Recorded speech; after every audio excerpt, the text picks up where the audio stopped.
Hello, Facebook Live. Good morning, Marcus here. It's about 9:30 on Friday morning. The week went fast this week.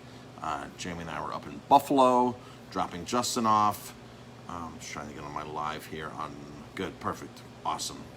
I try to also have the computer going so I can see your comments and so I can answer any questions. It's better than the phone here.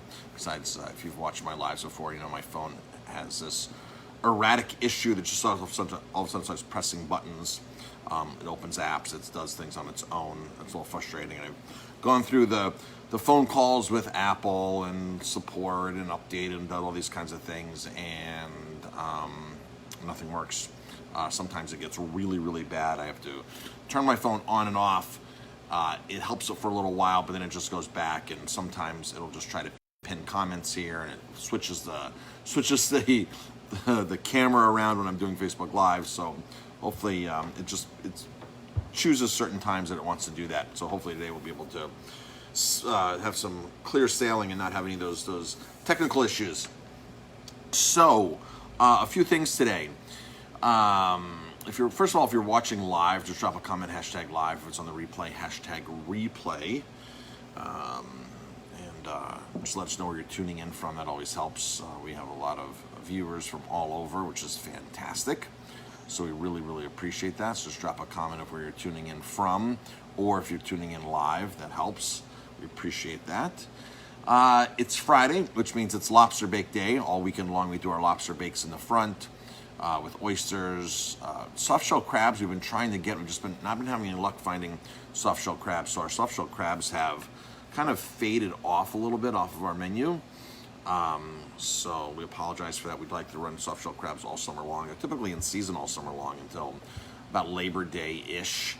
They come into season. The first full moon of May is when the blue crabs in the Chesapeake Bay start molting, and thus you get the soft shell crab. And we're usually able to ride it out pretty much all summer long, but the last 3 weeks have been very, very tough getting soft shell crabs. The price was extremely good, and then all of a sudden it quadrupled overnight, and we just never saw the supply recover from there. So I'm not sure it was the price or what exactly happened. Probably less production, and the price skyrocketed. So we've been able to get it once or twice since then, but not consistently. But I want to talk about the most popular seafood in America. The most popular seafood, hands down, is shrimp. So shrimp is really, really popular. Like I said, it's number one seafood. So we decided to add another shrimp dish onto our menu.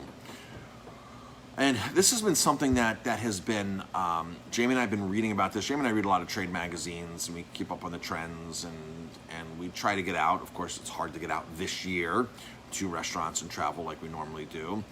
But one of the most popular shrimp dishes that's coming back right now is the peel and eat shrimp cocktail. And I've never really served this besides the country clubs that I've worked at, that I've been the chef at. We've never done a peel and eat shrimp here at all. But we just keep reading how popular it is and how popular it is. And actually, people are starting to ask us this year, do you have a peel and eat shrimp? I think they just associate a peel and eat shrimp with the seafood bar that we're doing outside. So now on Fridays, Saturdays, and Sundays, we take this big stainless steel table, we put it on our front sidewalk, we ice everything down, it has a built-in sink in it, and I shuck oysters out there, and I cook the clams and the lobsters and the corn and the potatoes. I cook it all out there. So I think people are just associating that seafood with also shrimp. So people have been asking us, like a lot of requests, do you have a shrimp cocktail? Do you have a peel and eat? Do you have a shrimp cocktail? So we had more requests this year than ever. So I said, you know what? Let's give it a shot. Let's try it. If people are asking for it, let's try it. So starting this weekend, we're rolling out, starting tonight, same hours as our lobster bake, 4 to 9, Friday, Saturdays, and Sundays. We're rolling out a $9.99 half pound and a $17.99 full pound peel and eat shrimp. You don't need to get the lobster bake. It's something you can totally order separate on its own. But it's a peel and eat, $9.99 or $17.99 for a full pound. There's about 26 shrimp per pound. Is the weight on those, so you'll either get 13 or 26 based upon half or full. They're nice size shrimp, really nice size shrimp. we got about 40 pounds in this weekend to try it out and experiment. We are literally going through 100 plus lobster bakes a weekend. We're going through about over 200 oysters a weekend. We've run out of oysters the last couple of weekends and just couldn't keep enough in. Sorry about that, but at 200 plus, we're running out. So, peel and eat shrimp starting tonight. I wanted to talk about a little something on face masks too. Whether you're whatever your feeling is on if a mask works or if a mask doesn't work. I'm gonna drop some information right now on how to make a mask more effective. Okay, so whether you believe in it or not believe in it, not talking about that. I'm just going to talk about because a lot of people do not believe in it, and a lot of and here's the thing. We have to enforce it here at the restaurant because it's being enforced on us, and it's one of those things where the state police can come in, the local police can come in, Cuomo's task force can come in. So we're not going to talk about anything like that. We're going to talk about if you wear a mask, you want to make it more effective, here's what you're going to do. So these are state issued masks that we get here at the restaurant. And these are the masks that if you see me out, I'm wearing this. So if I'm going into a store, this is the mask I wear. So this is a state issued mask, and this is the point that I want to make here. So New York State provides us with this mask. They do it to municipalities, they do it to food service, I'm not sure who else. So we get an unlimited supply of this mask. It's that simple. It comes in these packets of 5. On this packet, and I've said this previous, back in March and April when we were in the peak of this, I was talking about this. And these masks weren't available back then. We were just able to start getting these, I think, in May or so. So the first line on here, 100% cotton, also contains silver and copper. So why would a cotton mask contain silver and copper as well? So that's the question. So this is what I've spoken about many times, several times, back in March and April on how to properly wear a mask. I'm a big advocate. If you really want a mask to truly work, you need to sanitize this and clean it constantly. A mask is not something you put on your face and wear it day in and day out and throw it on your car seat. And this is something that you have to wash, sanitize, and keep up on. All right. So I'm a huge advocate, and this is from the very beginning. I would say to take colloidal silver. Now again, silver is in here, silver and copper. Copper is known to boost your immune system, and so is silver. Silver is known to go in, and so copper is an immune booster, and silver is known to go in and kill things and help your immune system. So this is angstrom silver, which is the smallest tiny particle of silver you can buy. This is expensive. This is like $100 for this little bottle. But a little spritz goes a long way. There's something called colloidal silver, which is much more affordable. Colloidal silver is a larger particle than angstrom silver. Angstrom silver is the smallest, tiniest silver particle you can get, which goes in and goes into your cells and absorbs in better and is able to fight more off. So I've been saying this since day one. Hydrogen peroxide, spray these down. Sometimes if you have rubbing alcohol, it's fine, but don't spray it down with rubbing alcohol and then stick it back on your face. It's not comfortable at all. But hydrogen peroxide, very simple fix. You don't need to spend, $10-20 for colloidal silver or angstrom silver. This is something that Jamie and I use if we were to feel on-site of getting sick, we would take this right away. Now, I did a video a couple weeks ago that I've been running for 600 straight days. I think it's like 606 straight days right now. I've not felt sick once because I believe that keeping your body in motion is very good for your immune system. I've not felt sore, sick. I haven't had a sore throat. I haven't, nothing in over 600 days of running. Because every day that I run, I feel fine. I don't feel sick. But prior to that, like 5 years ago, 10 years ago, whatever, in the past, if I was starting to get sick, I actually would go out for a mile or two run because I know to keep my body in motion builds your immune system, boosts your immune system, gets everything going, pumps your lymphs and everything. That's why a rebounder is so healthy for you. 5 minutes on a rebounder every day and just up and down. Your feet don't have to leave the rebounder, just gets everything moving in your body. And a body in motion is a healthy body. So this gets, again, little hydrogen peroxide. You go to the store, buy hydrogen peroxide for $1, $2, right? Put it in a squirt bottle, take it, and just spray your mask down several times a day. Now, realistically, if you want a mask to truly work, you have to get an N95. An N95 mask is going to be the gold seal for masks, an N95 mask, and you spray the outside and the inside.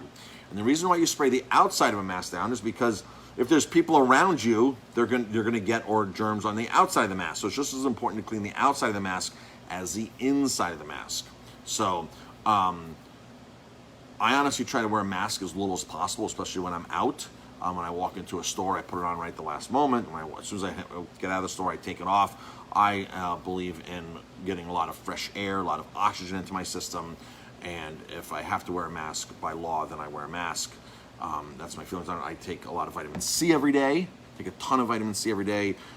Take a lot of different things to boost my immune system. Zinc, I cycle that in a lot. I've done a lot of videos here in the past on things I've done to keep my immune system up.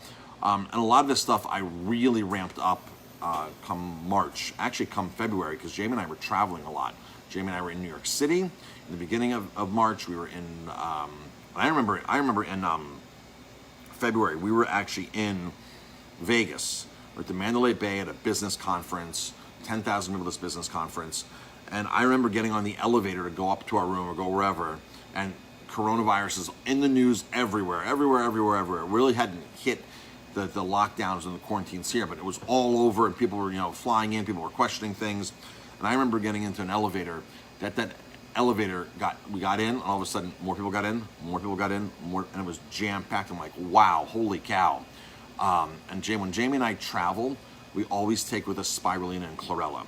We take that with us when we go on plane rides because that helps your body recover from everything on the plane. People don't realize how stressful a plane ride is on your body, on your immune system, the electromagnetic frequencies. So spirulina and chlorella, which are a single cell algae, bring your body back into balance. So whenever we go away, for years I would sit in business conferences and our mastermind conferences, and I would just keep a jar of green tablets on the counter, and people that knew me know that I'm just taking stuff, and we would load up on it before we get on the plane, as soon as we got off the plane, and just throughout our conferences, because we wanted to keep our immune system strong. So chlorella and spirulina have always been our go-tos when we travel.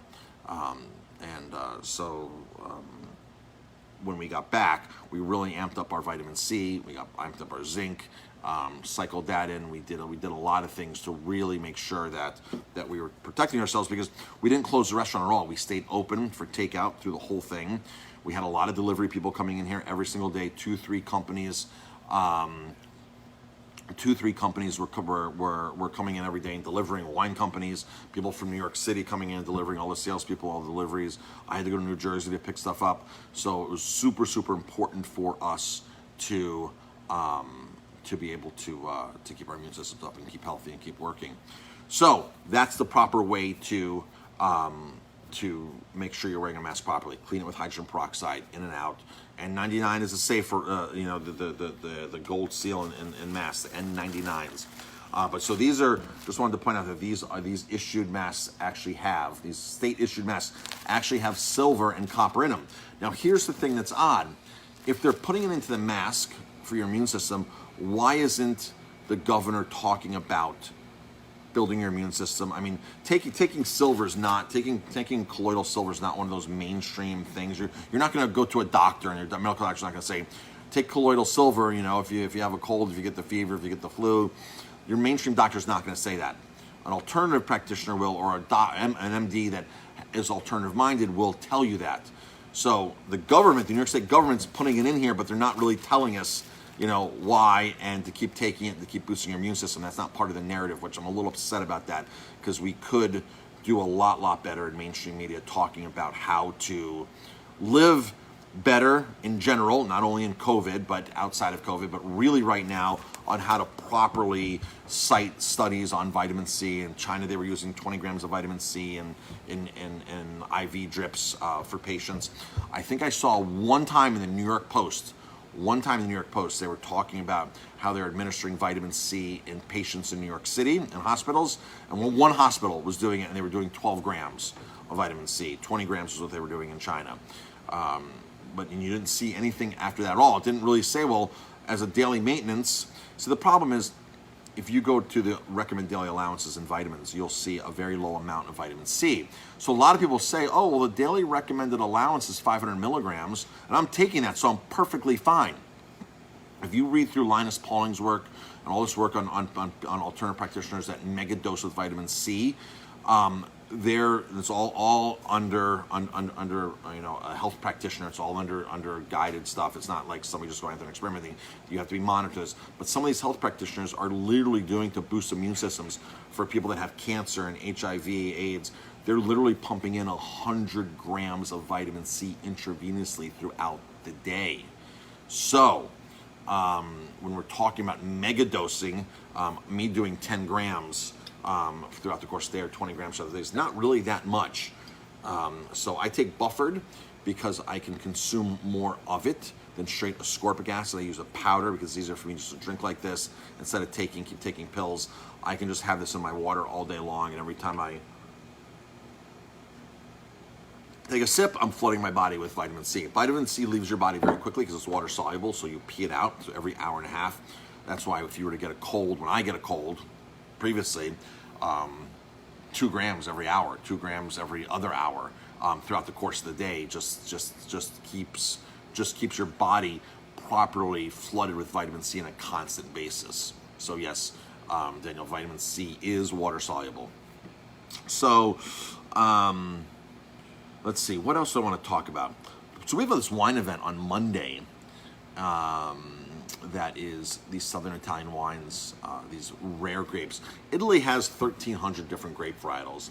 If you ask some of the experts, they may say it's as little as 600, and there's some clones and cousins that bring it up, and they only vinify maybe 400 different grapes. Then other people say, well, 1,300 grapes is only the beginning of the scientific research in Italy, and there could be more grapes than 1,300 different types of grapes. So grapes grow all over the world, right? So if you walk out here, you'll see wild grapevines, Concord grapes, Catawba, certain local native indigenous grapes.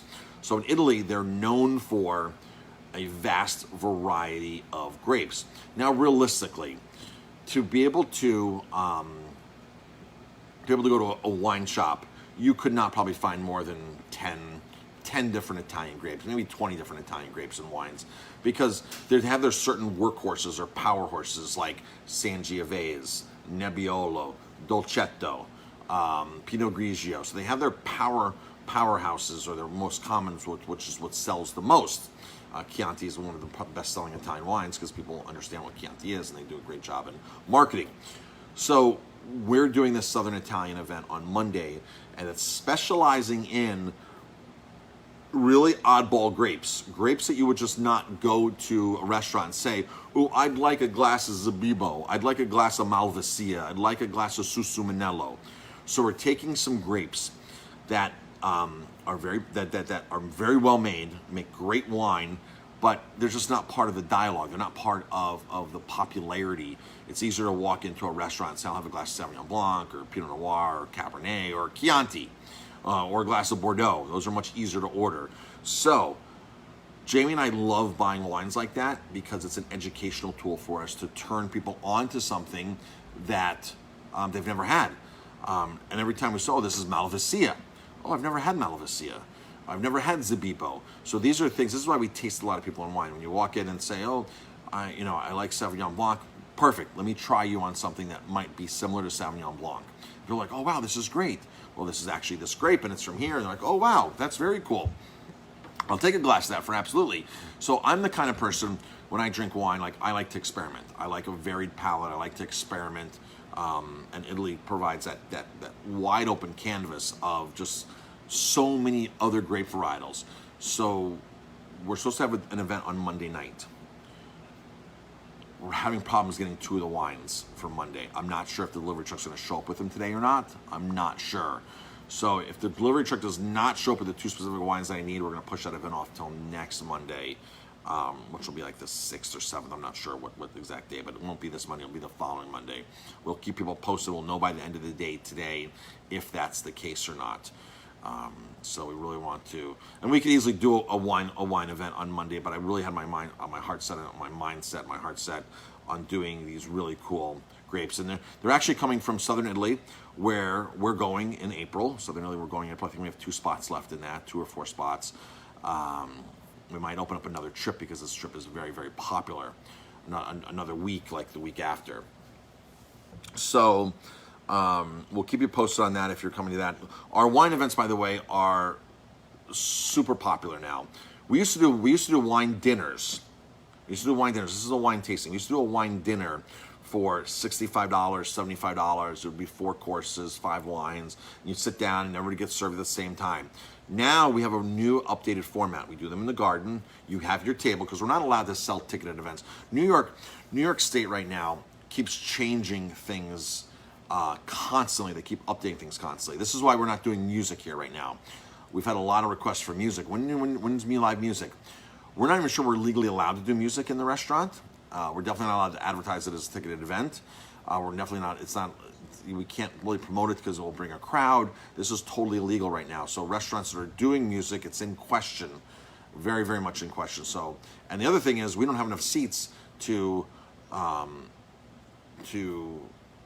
put a band in or a musician in, and to have more people come in. So we're at a point where, do we pay a musician, the couple $100 to come in and not gain any more seats because we're already sold out anyway? So it's also a business economic decision as well, not to bring any musicians in right now.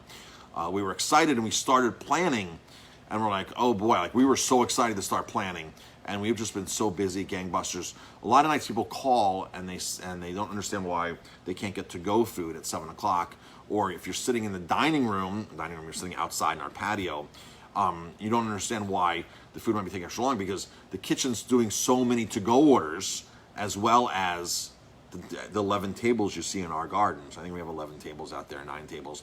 So they can be working on the 9 tables and the 2 tables out front, and this weekend's 4 more tables out front, plus a whole line of deliveries, to-go food, not deliveries, to-go food. So if the kitchen's now double busy, our to-go food is extremely, extremely busy. Before I was doing this, I was talking about something else. And I got off on a tangent. Not quite sure. So everybody, thanks for tuning in. I really, really appreciate it. With Jamie and I really appreciate the support.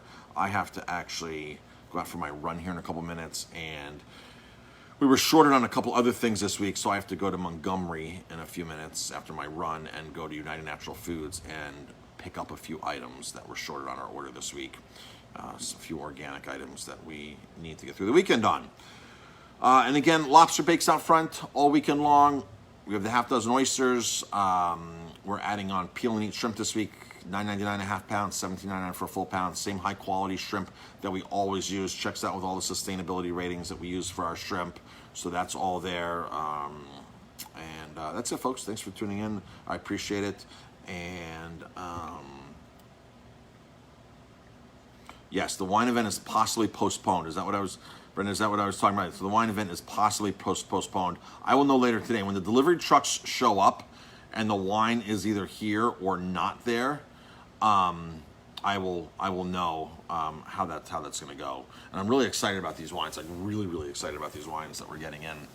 These 2 other wines that we're waiting for. So we have the other 2 wines. We've been serving them, the Susuminello and the Malvasia. Not by the glass, but by the bottle. Everybody who's ordered them was like, wow, these are really cool wines. Thank you for the experience. So, all right, folks, thanks for tuning in. I appreciate it.